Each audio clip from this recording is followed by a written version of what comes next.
2025'in en güzel gezegen geçişlerinden biri, belki de en başında gelen Jüpiter'in Yengeç burcuna geçişi olacağını düşünüyorum. Jüpiter ikizlerdeyken geçtiğimiz sene aslında çok da fazla verimli çalışmadığını gördük. Çünkü bir gezegenin başka bir burca yerleşimi, onun faydalı çalışıp çalışmadığı da gerçekten önemli. Yani sadece Jüpiter'in genel olarak şanslı, bereketli olması gerçekten yeterli olmuyor. Şimdi bu Jüpiter'in Yengeç burcuna geçişinde neler yaşayacağımızı, neler getirebileceğini hem bireysel hem ülkemiz açısından tabii ki değerlendirmesini yapacağım. Ama öncesinde benimle ilk defa karşılaştıysanız hoş geldiniz. Ben Fulya. Burada her ay gerçekleşecek olan gökyüzü olaylarını size öncesinde aktarıyorum ki planınızı, programınızı buna göre yapın ya da belki sadece zihinsel olarak kendinizi hazırlamak da isteyebilirsiniz. Süreçleri önceden tahmin etmek, olasılıkları bilmek istiyorum diyorsanız kanala abone olup bildirimlerinizi açarsanız videolar anında size ulaşacaktır. Şimdi geçelim bakalım bu Jüpiter Yengeç sürecinde neler varmış, neler yaşayacağız.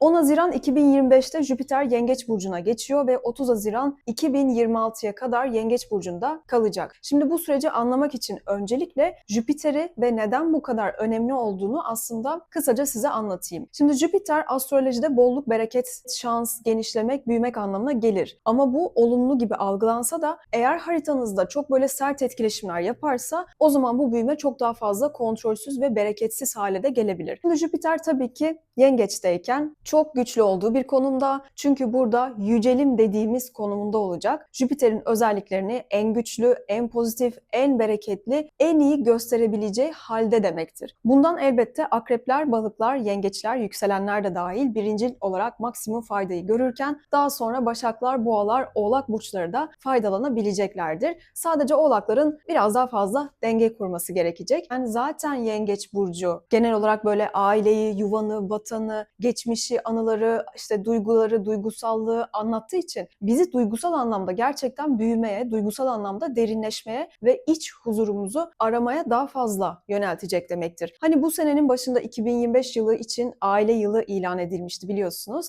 İşte aslında gerçekten Jüpiter Yengeç'teyken aile kurmanın önemi, ailenin vurgusu, duygu dünyamızın önemi hazır Kuzey Ay düğümü tabii ki Balık burcundayken 2026'nın ilk yarısına kadar vurguyu daha fazla göreceğimizi düşünüyorum. Yani çok daha fazla belki boşanmalar gerçekleşti son 1,5 yıldır, hatta belki 2 senedir. İlişkiler de aynı şekilde çok bozulmuş olabilir. Ancak Jüpiter Yengeç'teyken tekrardan aile olmanın önemini, yuva kurmanın önemini, taşınmak, aileyi büyütmek, ev almak, satmak, aile içinde olumlu büyümeler, evlilik yaparak genişleme, bolluğun, bereketin hane içinde, ev içinde olması söz konusu olabilir. Bu yüzden sadece duyguların ve duygusallığın, yani hassasiyetin çoğalması değil ki bu bile çok önemli, çünkü şu anda daha çok empatiye, sevgiye müsait bir gökyüzü olacak. Bu sebeple bizim 2025 yılı ve 2026'nın ilk yarısı dahil olmak üzere duygusal olarak şifalanabileceğimiz, şifalanmak tabii ki böyle kendi içimizde çözümlenmemiş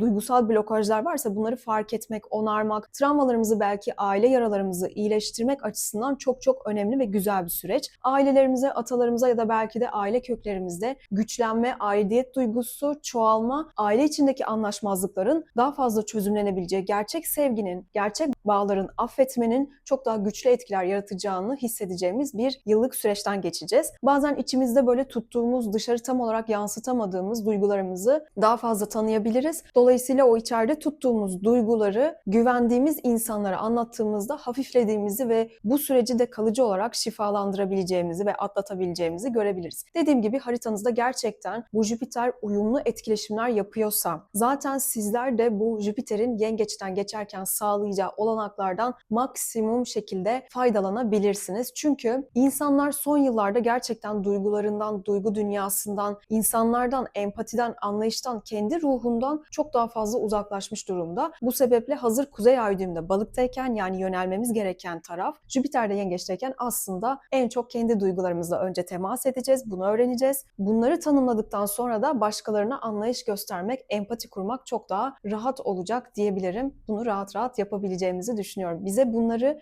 yapmamız için de zaten evren bazı olayları önümüze getirecektir. Bu olayları yaşarken ceza gibi ya da olay gibi görmezseniz aslında orada bahsettiklerimle alakalı ne yaşadığınızı iyi anlarsanız o zaman hem Kuzey Ay düğüm balık tarafından iyi anlamış olursunuz bir şeyleri ve kendinizi geliştirebilirsiniz ve gitmeniz gereken yönü çok daha rahat bulabilirsiniz. Duygular, kader sezgilerimizde ne kadar önemli bunu zaten bu yolda görmüş olacağız. Son 1,5 yılda bunu çok daha net anlayabiliriz. Bizim toplum olarak da daha böyle vatana bağlı milliyetçilik duygularımızın kabardığı, çok daha fazla bunun öne çıkacağı ülkedeki ailede genişleme veya belki göç politikalarıyla alakalı pozitif anlamda bazı değişimler de olabilir. Tabii ki gayrimenkul, alım, satım konularında da inşaat sektöründe de ya da konaklama, turizm gibi alanlarda da yatırımlarla alakalı bazı fırsatlar, büyümeler pozitif anlamda burayı hareketlendirecek etkiler var. Zaten ülkemizin de yükselen burcu biliyorsunuz Yengeç. Bu geçişten sonra ev almak, satmak, yatırım yapmak normalden çok daha fazla kolaylaşabilir. Hatta toplum olarak biraz daha mutlu olduğumuz, refah seviyesine ulaştığımız zamanlardan geçebiliriz. Burada aile kurmak ya da aileye yönelik destek olan koşullar oluşabilir. Jüpiter Yengeç'teyken yani ailelerin korunması, ailelerin güçlendirilmesi amacıyla bazı tabii ki projeler de yürütülebilir. Belki kadınların güçlendirilmesi, çocukların daha fazla korunması, sosyal hizmetlerin daha fazla yaygın hale gelmesi Jüpiter Yengeç'in öncelikli konularından bir tanesi olabilir ki zaten geçmişte Jüpiter Yengeç'teyken yani bundan 12 sene önceki dönemden bahsediyorum. Bu şekilde bir planlama ve destek zamanlarından geçilmiş. Yine benzer etkiler oluşabilir. 2023 yılında ve 2024'ün belli bir kısmında Jüpiter yine Yengeç burcundayken aslında Gezi Parkı protestoları daha da yayılmıştı. Hatta ben bunu bir önceki Jüpiter ikizler videomda zaten bahsetmiştim. Yani buradan şu sonuca varabiliriz. Ülke genelinde bu toplumsal hareketlilik çok daha geniş bir kitleye de yayılabilir demektir bu bir sene içinde. O yüzden milliyetçilik duygusunun daha fazla öne çıkacağı bir dönem olarak Jüpiter Yengeç sürecini deneyimleyebiliriz. Yani demek ki aile değerleri, toplumsal konular, milliyetçi duygular, duygularımız, hassasiyetlerimiz bu dönem çoğalacak demektir. Sanki toplum olarak biraz daha fazla iç huzura ulaşmak, daha duyarlı bir döneme geçiş yapmak mümkün. Birlik, beraberlik daha fazla artacaktır. Jüpiter Yengeç dönemi bizi destekleyecek diye düşünüyorum. Doğum oranları bilmiyorum ne durumda şu an tabii ama bu süreçte de hani çocuk isteği artabilir Jüpiter Yengeç'teyken. Çünkü aile kurma isteği artabilir. Bunun yarı sıra tabii ki doğum oranlarında da belki artışlar olabilir. Fakat burada altını çizmek istediğim bir konu var. Şimdi çekirdek aile oranında eğer bir azalma olmuşsa bu dönemde daha da fazla dikkat çekebilir demektir. Önce burayı biraz daha fazla büyütebilir belki buradaki sorunu. Buradaki sorunu daha doğrusu kör göze parmak sokar gibi altını çiziyorum büyütebilir. Aile yapısındaki değişimler için daha sonrasından adımlar atılabilir. Terapiler, alternatif şifa yöntemleri, psikolojik danışmanlıklar kendini iyileştirmek için adım atanların daha fazlalaşacağı bir sürece doğru gidiyoruz. Tabii ki mantıktan ziyade aslında sezgilerimizi çok daha fazla dinlememiz gereken bir süreç. Maneviyatımız zaten gelişecek ve bunu dediğim gibi yaşayacağımız bazı olaylarla çok daha güçlü bir şekilde göreceğimizi düşünüyorum. Sadece Jüpiter'in Yengeç'e geçtiği 10 Haziran ve devamındaki o 10 günlük süreçte Satürn'den sert bir etki alacak. Bu da büyümek istediğimiz konularda bazı engeller, zorluklar, kısıtlayıcı koşullar olabilir demektir. Daha sonrasında ben o enerjinin zaten akacağını söyleyebilirim. Yeni bir projeye başlamak isterseniz biraz daha böyle adım adım ilerlemeniz gerekecek. Hemen Jüpiter Yengeç'e geçer geçmez biz bu size anlattığım videodaki konuları hemen almayabiliriz. İlk haftalarda hızlıca göremeyebilirsiniz. Duygusal gerilimleri, sabırsızlığı iyi dengelememiz gereken şöyle bir 10-15 günlük süreç olacaktır Jüpiter'in ilk yengeçe geçtiği sıralardan. Şimdi genel olarak etkileri bu şekildeydi. Olabildiğince size özet bilgiler vermeye çalıştım. Hazırsanız yükselen burçlarınıza göre bakalım ama öncesinde söylemek istediğim bir şey var. Bana çokça soruyorsunuz. Güneş burcumuza göre mi, yükselen burcumuza göre mi dinleyelim diye. Öngörüler her zaman yükselen burca göre yapılır. Bunu tüm astrologlar da bu şekilde yapar. Ama isterseniz Güneş burcunuzu da dinleyip her ikisini harmanlarsanız çok daha güzel sonuçlar elde edebilirsiniz. Şimdi koçlarla başlıyorum. Koç ve yükselen koçlar 10 Haziran 2025'ten 30 Haziran 2026'ya kadar Jüpiter Yengeç burcunda olacak ve sizlerin 4. evinde yer alıyor olacak. Tabii ki hepimizin haritasında Jüpiter'in dokunduğu yer, hissettirdiği konular bambaşka. Burada bahsedeceklerim çok genel etkilerdir. Sizde çok daha farklı çalışabilir demektir bu.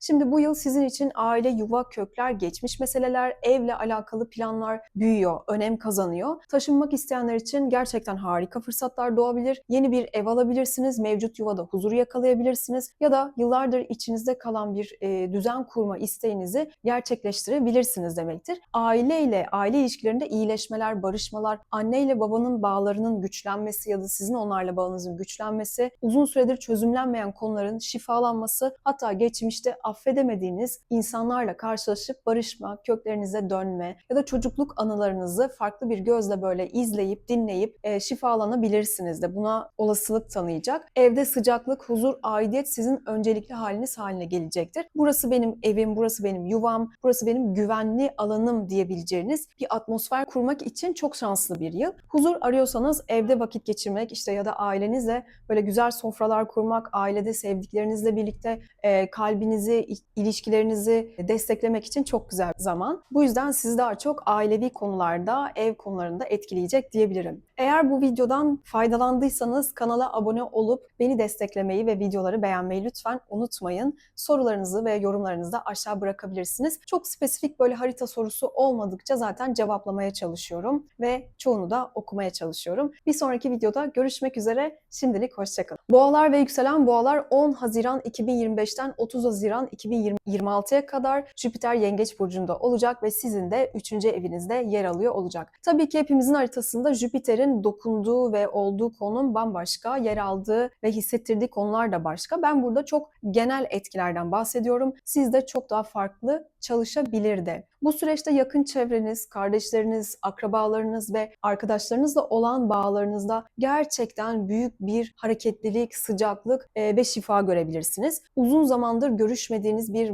mesela kardeşiniz vardır, tekrar yakınlaşabilirsiniz. Bazı küslükler çözülebilir. Aile gibi hissettiğiniz bazı dostlarınız dediğiniz insanlarla bağınızı güçlendirebilirsiniz. Bu sayede yakın çevrenizden alacağınız maksimum faydayı bu dönem alabilirsiniz. Bunlar çok kıymetli. Konuşmak, paylaşmak, yazmak, eğitim almak, bilgiye ve iletişime dayalı alanlarda kendinizi geliştirmek için harika bir süreç aslında. Belki bir kursa başlarsınız ya da sosyal medya kullanıyorsanız burası daha aktif hale de gelebilir. Anlatacaklarınızı paylaşmaktan çok keyif alabilirsiniz. Bu size mutluluk da verebilir. Aynı zamanda kısa kısa seyahatler, işte küçük kaçamaklar, yeni böyle komşuculuklar işte veya çocukluk arkadaşlarınızla tekrar bir araya gelmek, geçmişi yad etmek, bağları güçlendirmek isteyebilirsiniz. Eğer bir kitap yazmak ya da böyle podcast gibi şeyler yapmak istiyorsanız, sunumlar, atölyeler hazırlamak istiyorsanız, böyle bir niyetiniz varsa gökyüzü zaten sizi çokça fazla destekleyecek. Kısaca bu yıl çevrenizle daha çok iç içe olmak, çok fazla yolculuklara çıkmak, hem bilgi hem böyle sevgi paylaşımında bulunmak için şahane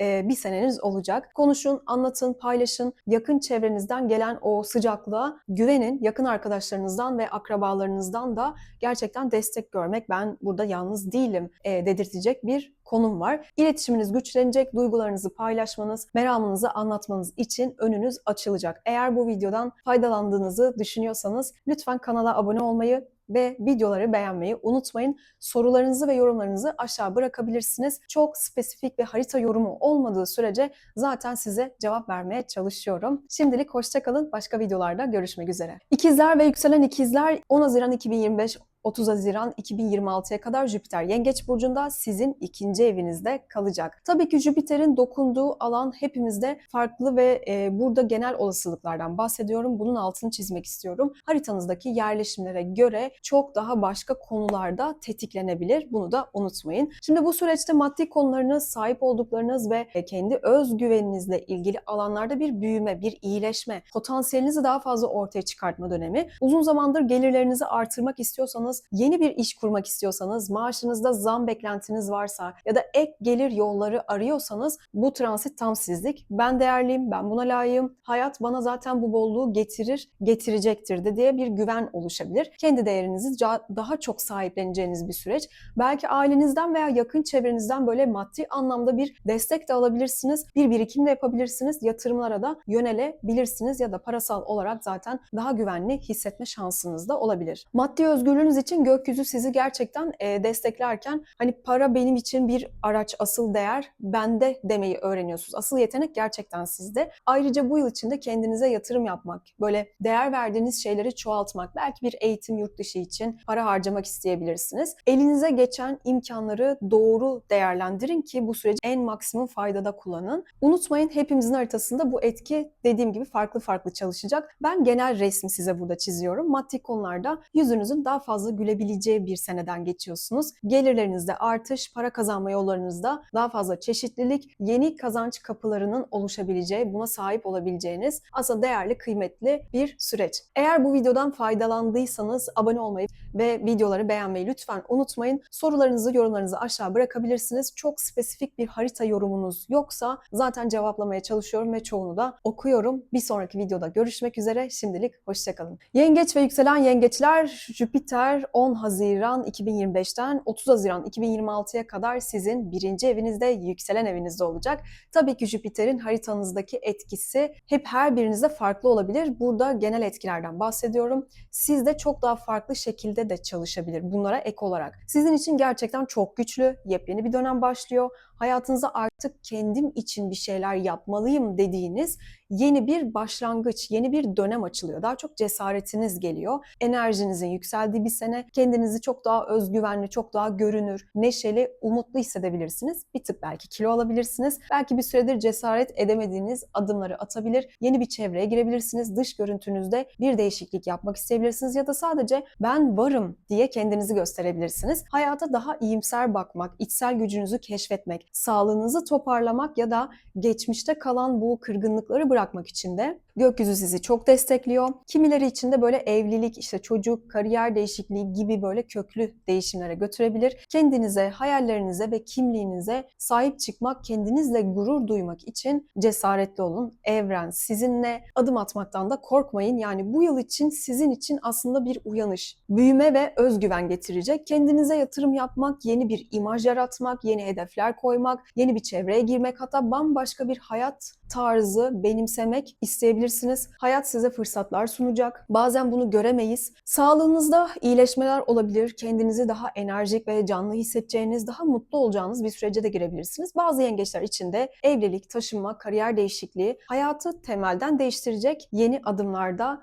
bu döneme denk gelebilir. Evren dediğim gibi sizi destekliyor. Yeter ki siz cesaretle adım atın. Eğer bu videodan faydalandıysanız da kanala abone olup bana destek vermeyi, videoyu beğenmeyi lütfen unutmayın. Sorularınızı ve yorumlarınızı aşağı bırakabilirsiniz. Çok spesifik bir sorunuz yoksa, yani harita sorunuz yoksa tabii ki cevaplamaya çalışıyorum. Zaten okuyorum da birçoğunu. Bir sonraki videolarda görüşmek üzere. Şimdilik hoşçakalın. Aslan ve yükselen aslanlar 10 Haziran 2025'ten 30 Haziran 2026'ya kadarki süreçte Jüpiter Yengeç'te 12. evinizde yer alacak. Tabii ki herkesin haritasında Jüpiter'in dokunduğu yerler farklı farklı olacağı için burada bahsettiklerim size çok genel bir Jüpiter yengeç süreci. Sizde farklı yansımaları da olacaktır bunların haricinde. Bu yıl biraz daha içe çekilme, ruhsal anlamda derinleşme, eski defterleri kapatma ve içsel şifalanma dönemine giriyorsunuz. Geçmişte sizi üzen, tutan, korkutan konuları bırakmak, affetmek, vedalaşmak için güzel bir süreç. Meditasyon, yoga, psikolojik destekler, maneviyat, bilinçaltı çalışmaları ve rüyalar, tüm bunlar bu dönemde size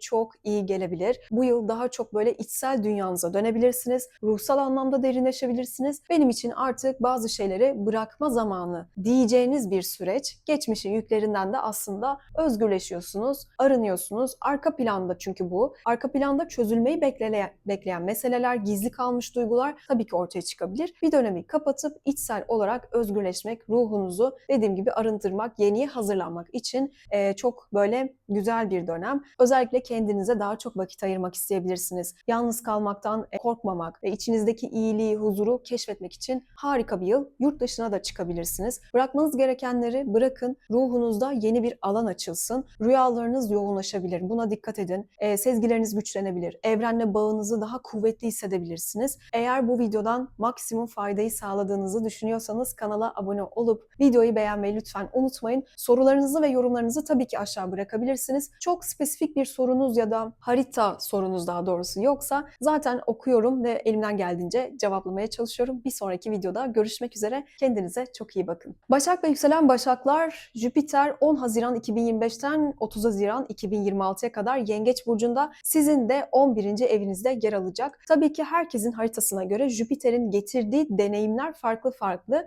ve temas ettiği yerler farklı. Burada ben çok genel etkilerden bahsediyorum. Sosyal çevreniz, arkadaşlıklarınız, aile, ait olduğunuz gruplar, hayalleriniz ve toplumsal projeler bu dönem ön plana çıkıyor. Bu yıl yalnız değilim, beni anlayan insanlarla birlikteyim diyebileceğiniz bir sene. Böyle söyleyeceğiniz anlar çoğalabilir. Belki yeni arkadaşlıklar edineceksiniz, eski dostlarla aranız düzelecek. Uzun zamandır hayalini kurduğunuz bir projeye belki bu süreçte adım atabileceksiniz. Dernekler, işte sosyal organizasyonlar, topluluklar, kalabalıklar veya birlikte üretmekten keyif aldığınız gruplar sayesinde kendinizi daha mutlu, daha umutlu, daha böyle motive hissedebilirsiniz. Dilekleriniz, hedefleriniz, daha doğrusu gelecek planlarınız bu yıl çok daha görünür ve ulaşılabilir de olabilir. Arkadaşlardan ve çevrenizden genel olarak alacağınız destek hayatınızda yeni bir sayfa açmanıza tabii ki yardımcı olacaktır. Hatta bu kariyer kısmında da yardımcı olabilir sizlere, maddi açıdan da. Kalabalıklar içinde kendinizi daha mutlu, kabul edilmiş hissedebileceğiniz bir sene giriyor. Gelecekle ilgili böyle umutlarınız gerçekten büyüyebilir. Toplumsal konularda çok fazla destek alabilirsiniz. Çevrenizden gelen fırsatlarda da böyle yeni hedefler belirleyebilirsiniz. Hayallerimi gerçeğe dönüştürebileceğim insanlarla buluştum diyebileceğiniz bir yıllık bir süreç. Eğer bu videodan faydalandığınızı düşünüyorsanız lütfen kanala abone olun ve videoları beğenin. Sorularınızı ve yorumlarınızı da aşağı tabii ki bırakabilirsiniz. Çok spesifik bir harita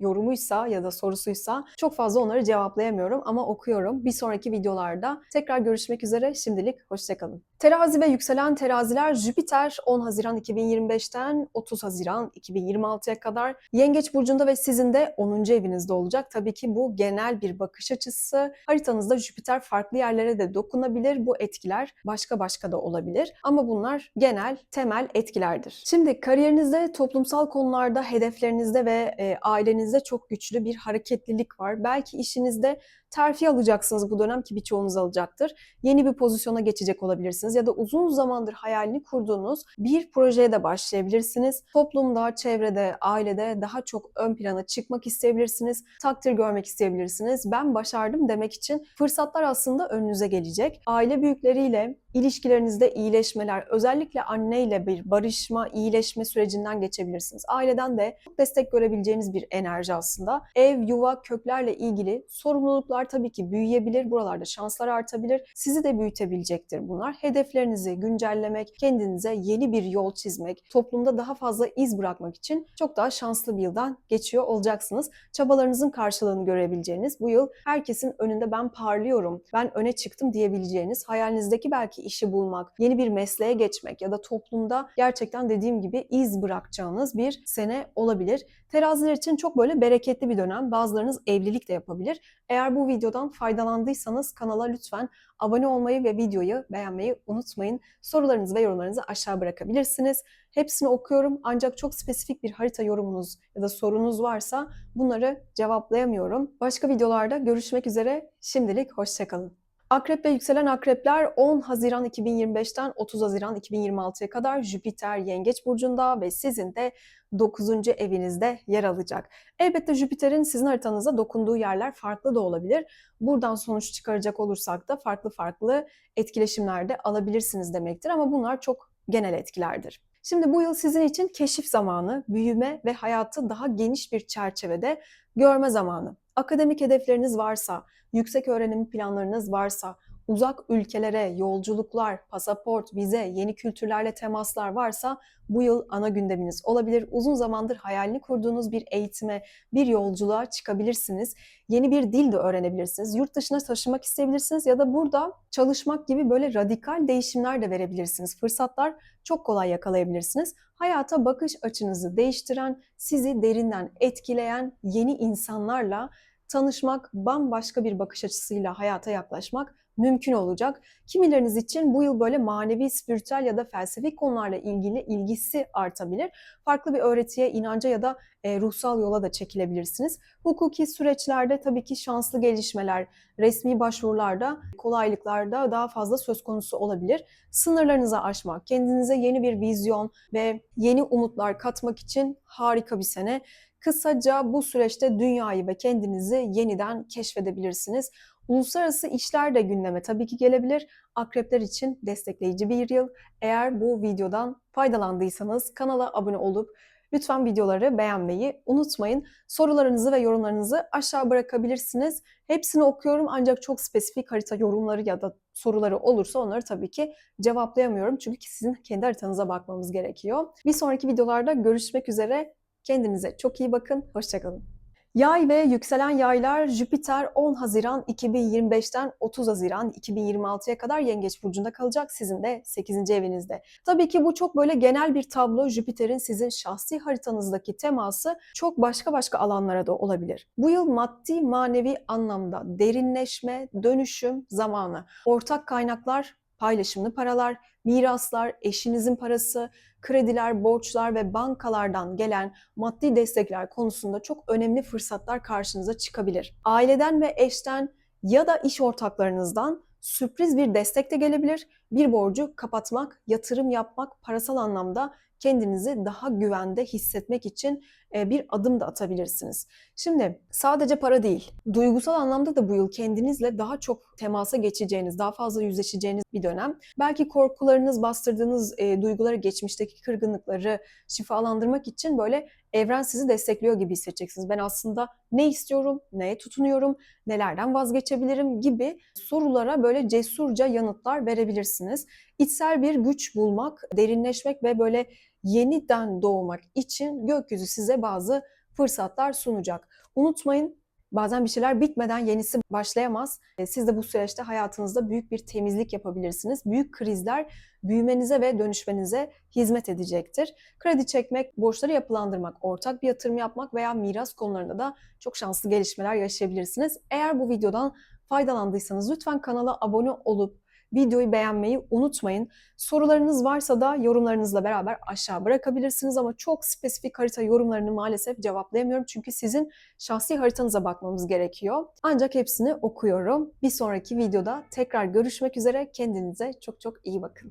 Oğlak ve yükselen oğlaklar, Jüpiter 10 Haziran 2025'ten 30 Haziran 2026'ya kadar Yengeç burcunda kalacak. Sizin 7. evinizde. Hepimizin haritasında bu arada Jüpiter'in dokunduğu alan başka olabilir. Ben burada çok genel olasılıklardan bahsediyorum. Bunu da atlamayalım. Bu yıl ilişkiler, evlilik, ortaklıklar ve biz demekle ilgili çok büyük bir açılım ve büyüme dönemine giriyorsunuz. Bekar oğlaklar için tabii ki evlilik kararı almak, bir ilişkiye başlamak ya da mevcut ilişkide sorunları onarmak için güzel bir dönem. İlişkinizde çok daha fazla şefkat, anlayış, paylaşım ve barış ihtiyacı öne çıkıyor. Sorunlu ilişkilerde tabii ki bir sayfa kapanabilir. Yeni ve destekleyici insanları hayatınıza çekebilirsiniz. Hayatı paylaşmak, uyum ve barış içinde olmak istiyorum diyorsanız bu yıl evren sizi çokça fazla destekleyecektir. İş ortaklıkları kurmak, birlikte iş yapmak, bir danışmanla çalışmak, hayatınızda size yol gösterecek biriyle tanışmak da gündeme gelebilir. Bu yıl birlikte daha güçlüyüz demek, karşılıklı güveni daha fazla büyütmek ve hayatın sorumluluklarını paylaşmak biriyle size çok iyi gelecektir. Çok güzel fırsatlar var bu konuda. Uzlaşmak, affetmek, şifalanmak sizin anahtarınız olacak. Eğer bu videodan faydalandıysanız kanala abone olmayı lütfen unutmayın sevgili oğlaklar. Sorularınızı ve yorumlarınızı tabii ki aşağı bırakabilirsiniz ama çok spesifik harita yorumlarınızı maalesef cevaplayamıyorum çünkü bu sizin haritanızı görmem gerektiğini gösteriyor. Bir sonraki videolarda görüşmek üzere. Şimdilik hoşça kalın. Kova ve yükselen kovalar, Jüpiter 10 Haziran 2025, 30 Haziran 2026'ya kadar Yengeç burcunda sizin 6. evinizde yer alacak. Tabii ki Jüpiter'in sizin haritanızda tetiklediği konular farklı da olabilir, açıları farklı olabilir. Burada genel etkilerden bahsediyorum. Bunun da altını çizmek istedim. Bu yıl günlük hayatınızda, iş ortamınızda, çalışma arkadaşlarınızla olan ilişkilerinizde Ve sağlık konularında bir iyileşme, düzen ve büyüme teması tabii ki çok fazla belirgin. Belki işinizde yeni sorumluluklar alabilirsiniz. İş ortamınızda bir değişiklik yaşayabilirsiniz. Yeni bir çalışma düzenine geçebilirsiniz. Çalışma arkadaşlarınızdan tabii ki destek görme, birlikte üretmekten keyif almak veya daha huzurlu bir iş ortamı yapmak mümkün olacak bu sene.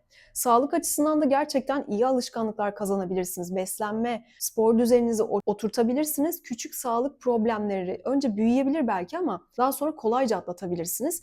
Diyet, spora başlamak için gerçekten harika bir dönem.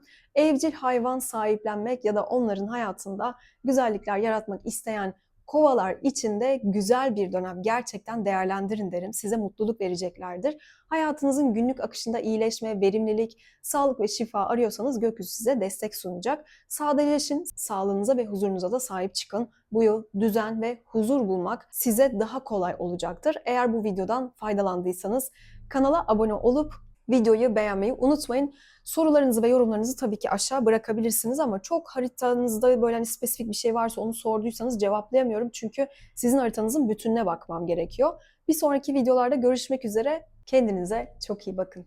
Ve balık ve yükselen balıklar 10 Haziran 2025'ten 30 Haziran 2026'ya kadar Jüpiter Yengeç'te sizin 5. evinizde yer alıyor olacak. Herkesin haritasında Jüpiter'in değdiği alanlar tabii ki başka, burada bahsettiğim etkiler genel, sizde bambaşka bir şekilde de çalışabilir. Şimdi bu yıl aşk, keyif, çocuklar, hobiler, yaratıcılık alanınızda büyük bir büyüme ve şans potansiyeli var. Aşka açığım, yeni bir heyecan istiyorum diyorsanız gökyüzü tabii ki sizi çok fazla destekliyor. Hatta yıl boyunca en çok kısmetiniz de aşk, ilişki, çocuk konularından yana gelebilir. Yeni bir ilişkiye başlamak, mevcut ilişkide romantizmi tazelemek istiyorsanız hayatınızda daha böyle fazla keyif alacağınız, eğlence, yaratıcılık yaratmak da çok gerçekten mümkün. Çocuk sahibi olmak isteyen balıklar için de çok güzel bir sene. Çocuklarla ilişkilerde böyle şifalanma, yeni bir hobiye başlamanız, yeni bir uğraşıya, belki sahnede, toplulukta öne çıkmanız, daha böyle şanslı olacağınız bir dönem.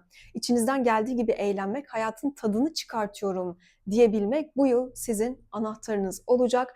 Kendinizi kısıtlamayın, tutkularınızın da peşinden gidin derim. Sevgi ve keyif evreninden bolca faydalanın diye söyleyebilirim.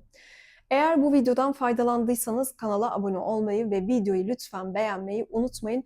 Soru ve yorumlarınızı aşağı tabii ki bırakabilirsiniz ama çok spesifik harita yorumunuz varsa okusam da cevaplayamıyorum çünkü genel haritanızı görmem gerekiyor.